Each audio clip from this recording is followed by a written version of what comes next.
Saya mau bersaksi di sini bagaimana Tuhan lakukan di dalam kehidupan saya perubahan besar ketika saya ada di dalam penjara. Saya di dalam penjara selama 6 tahun. Latar belakang saya sudah hancur, tetapi saya sebelum bersaksi ke sana, saya bersyukur kepada Tuhan karena Tuhan Yesus sangat baik buat dalam kehidupan saya. Yang kedua, saya mengucapkan banyak terima kasih kepada Bapak Pendeta di setempat ini dari Bapak Frans, Ibu Ana, dan semua tim yang selama bertahun-tahun melayani saya di dalam penjara. Bahkan bukan saya sendiri, tetapi dengan teman-teman yang sebentar mereka masih ada dalam penjara.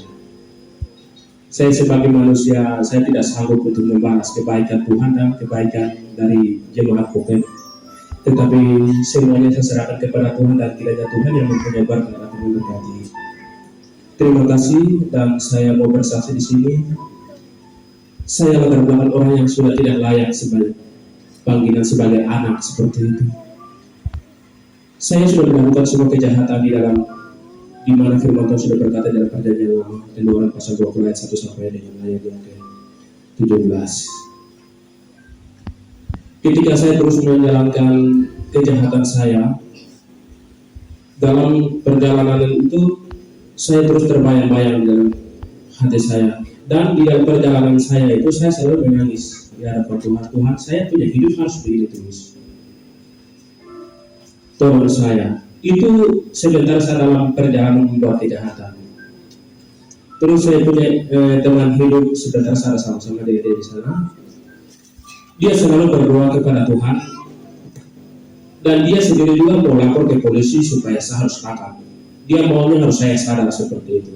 Tetapi saya bilang kalau kau lapor saya akan bunuh kamu seperti itu. Dan dia selalu berdoa kepada Tuhan. Tuhan, dia mau membunuh saya, jadi saya tidak bisa lapor lagi. Biarlah cara Tuhan. Dia berdoa selalu dengan mencucurkan air mata. Saya bersyukur kepada saya punya teman hidup. Dia bisa berdoa kepada Tuhan. Dan tidak lama kemudian sebelum saya dapat tangkap, saya terus berbayang-bayang, terus pikiran saya seperti itu. Lalu saya mengajak saya punya teman hidup. Saya sudah tidak sanggup lagi untuk melakukan hal ini. Mari kita berdoa dulu. Kita masuk dalam kamar, kita berdoa, lalu kita masuk puasa 1 hari.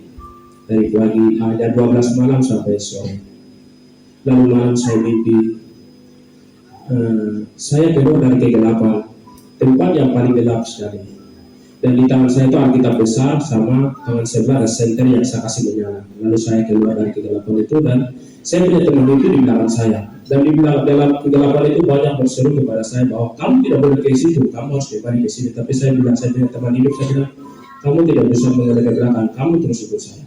Dan saya keluar dari kegelapan itu keluar kepada terang ajaib. Setelah itu tidak lama kemudian orang tua saya di kampung sana dia dapat gereja baru, lalu dia sebentar mau bangun. Lalu kita semua mengambil janji iman dan saya bilang saya akan janji iman, saya mau beli seng. Dan seng itu saya sudah beli dan saya mau berangkat. Saya bilang kita punya janji iman sudah, jadi kita naik. Ayo kita beli tiket. Kita besok mau beli tiket begini, malamnya firman Tuhan datang menegur saya. Kamu punya tangan penuh dengan darah, kamu punya dosa yang begitu banyak, jadi kamu tidak bisa membangun rumah saya. Kamu harus masuk ke sana, selesaikan dulu semua persoalan. Saya bilang, pagi saya bangun, saya tidak berdoa dan saya tidak mengerti. Saya tunggu-tunggu ini jam 2 siang polisi menangkap saya dengan kasus yang sudah lama dan mereka menangkap saya di situ. Dan istri saya ikut saya sudah ke sana dan saya selamat. Di dalam penjara saya naik sidang dan saya dituntutkan 20 tahun, vonis 10 tahun. Setelah saya ke sana, saya macam seperti ini, saya macam mau mati begitu karena saya belum pernah masuk dalam penjara dan saya belum pernah mendengar hukuman seperti itu. Dan firman Tuhan malam itu datang kepada saya 1 Korintus pasal 1 ayat 1. Rasul Paulus oleh kehendak Allah dipanggil menjadi Kristus Yesus. Tapi saya masih ada pendidik yang kegelapan, jadi saya tidak mengerti ayat itu. Saya menjalankan begitu saja. Setelah itu saya dikasih masuk dalam penjara itu.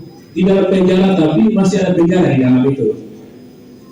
Jadi ada tempat kecil sekali, jadi di situ tidak ada kamar mandi, hanya di situ saja. Jadi saya selama di dalam penjara itu tidak ada kamar mandi, buang air hanya begitu saja. Kalau mau buang air besar, kalau buka pintu minta izin.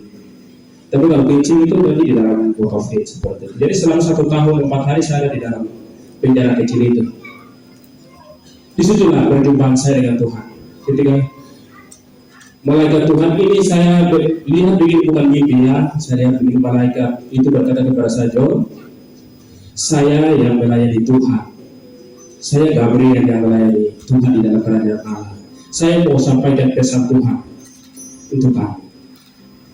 Dia sampaikan kepada saya di dalam Filipi pasal 4 ayat 9. Apa yang kau lihat, apa yang kau pelajari, apa yang kau terima, apa yang kau memperlihatkan kepada saya, lakukanlah itu. Maka Allah sumber damai sejahtera akan menyertai kamu. Allah berfirman kepada saya seperti itu.